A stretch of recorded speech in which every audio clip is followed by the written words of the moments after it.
There's nothing like riding on a Stearman on a beautiful day in the Pacific Northwest, let me tell you. Let me tell you. There's nothing quite like it. It's kind of crazy, too.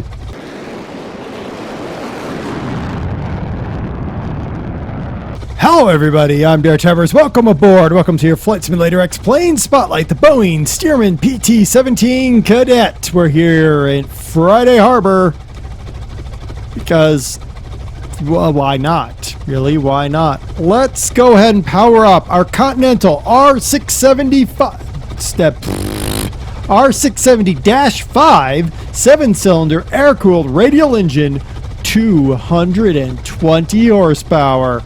Ready for this baby to roar?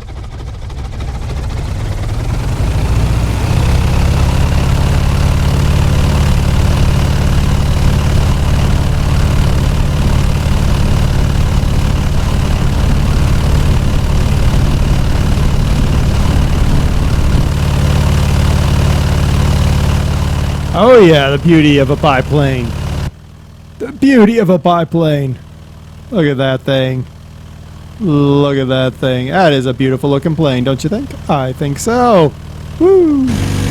Inside, we got a problem. We'll visit that in a minute. Still though, beautiful plane. We're gonna hit a tree if we're not careful. Alright! The Stearman Model 75. Biplane military trainer aircraft, of which at least 10,626 were built in the United States during the 1930s and 1940s. Stearman became a subsidiary of Boeing in 1934, widely known as the Stearman, Boeing-Stearman, or Kaydet. This aircraft serves as a primary trainer for the United States Army Air Force, the United States Navy, and with the Royal Canadian Air Force as the Kaydet throughout World War II. After the conflict was over, thousands of these aircraft were considered surplus, so they were sold on the civilian market, which is why we're here at a small civilian field. In the immediate post-war years, they became popular as crop dusters, sports planes, and for aerobatic and wind-walking use in air shows. It is a conventional biplane with rugged construction, a very large fixed tailwheel undercarriage, and a combination for the student instructor and open cockpits in tandem. That radial engine is usually uncowled, though some Stearman operators choose to cowl the engine, most notably the Red Baron Stearman Squadron. Now this aircraft was often modified after the war for crop dusting by adding a hopper for the pesticides or fertilizer in place of that front cockpit. And then you put some pumps and some spray bars and some nozzles under that lower wing and you got yourself a crop duster. Popular approved modifications included increasing the maximum takeoff weight and climb performance by fitting a larger Pratt & Whitney R985 engine and a constant speed prop. An iconic movie image is a Stearman crop duster chasing Cary Grant across the field in North by Northwest. Christopher Reeve and Scott Wilson are shown flying 1936 built variants in the 1985 movie The Aviator. The maximum speed of this aircraft was a whole 135 miles an hour. That's 217 kilometers an hour.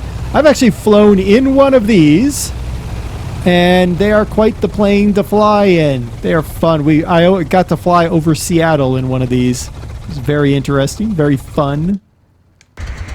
Not like this, mind you, but we're gonna die.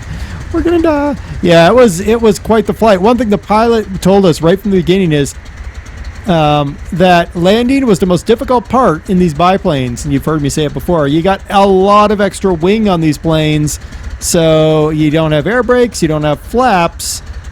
You really have to know how much space you're gonna need. Woo, nice landing. Look at that.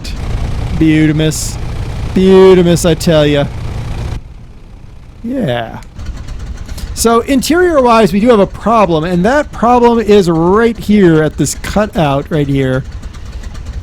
I'm not really sure what's causing it, but that's the only glitch interior-wise that I've seen here. I mean, the interior is extremely basic. I mean, yeah, you clip through there, but I'm sort of okay with that. I at least have a tail.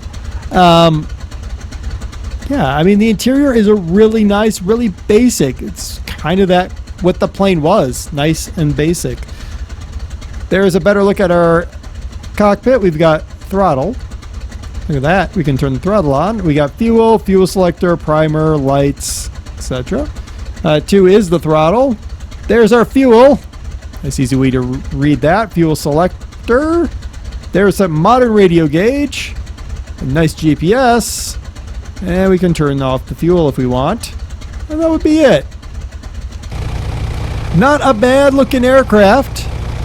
Certainly something fun to fly. The only issue is really that view from inside the cockpit through the double front glass just doesn't render properly. For whatever reason. But other than that, not a bad looking airplane. We didn't crash it. It looks good. If you're in the market for a little biplane trainer type thing that you can really kind of get used to and fly the old, like, I don't know, VFR way, really. The link to this is in the description as always. I've been DerTebbers. This has been your Flight Simulator Explained Spotlight, the Boeing-Stearman PT-17 Kaydet. And I landed it and didn't stall it and we didn't die.